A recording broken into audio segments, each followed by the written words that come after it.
আসসালামু আলাইকুম এভরিওয়ান। গতকাল রাতে হঠাৎ করে মাথায় পিৎজা খাওয়ার ভূত চাপলো। মন যখন কিছু চায় তখন সেটা না পাওয়া পর্যন্ত মনে শান্তি থাকে না। তাই সকালে ঘুম থেকে উঠে আর দেরি না করে সোজা রওনা দিলাম শহরের রেস্টুরেন্টের দিকে। পেট যেমন খালি, মনও তেমন এক্সাইটেড। গাড়িতে বসে সেলফি ক্যামেরাটা অন করলাম।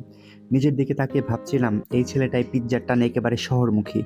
আর আমার সেলফি বলতে গেলে হালকা স্মাইল আর এই তো গাড়ির জানালার পাশে বসে কিছু ক্লিপ নিচ্ছিলাম। বাইরের দৃশ্যগুলো একদম সিনেমেটিক। রাস্তায় গ্রামের মানুষের ব্যস্ত জীবন আর আমি পিৎজার স্বপ্নে বিভোর। রেস্টুরেন্টে ঢোকার সময় চোখে পড়লো বিশাল একটা আয়না। তাই দাঁড়িয়ে কিছু মিরর সেলফি তুলে নিলাম। রেস্টুরেন্টের ভেতরে ঢুকে দেখি জায়গাটা বেশ আরামদায়ক। হালকা মিউজিক, রুচিশীল ডেকোর। আমি জানালার পাশে দারুণ একটি টেবিল পেলাম।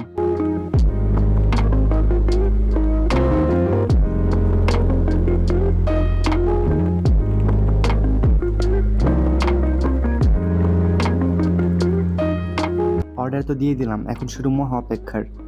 বুঝতেছি না আমি রেস্টুরেন্টে বসে পিৎজার জন্য অপেক্ষা করছি নাকি ইমপ্রুভ পরীক্ষার রেজাল্টের জন্য অপেক্ষা করছি। বসে বসে অপেক্ষার প্রহর না গুনে একটু জানালার পাশে দাঁড়িয়ে ক্যামেরাটা অন করলাম। জানালা দিয়ে নিচে দেখি একটি ফুলের দোকান। লাল, হলুদ, নীল ফুল, একেবারে বাহারি সাজ।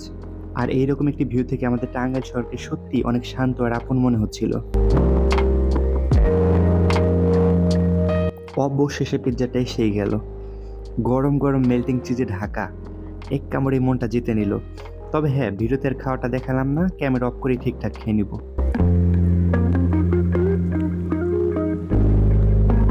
বিকেলে ফেরার সময় পথে হঠাৎ জানালা দিয়ে বাইরে চোখ গেল।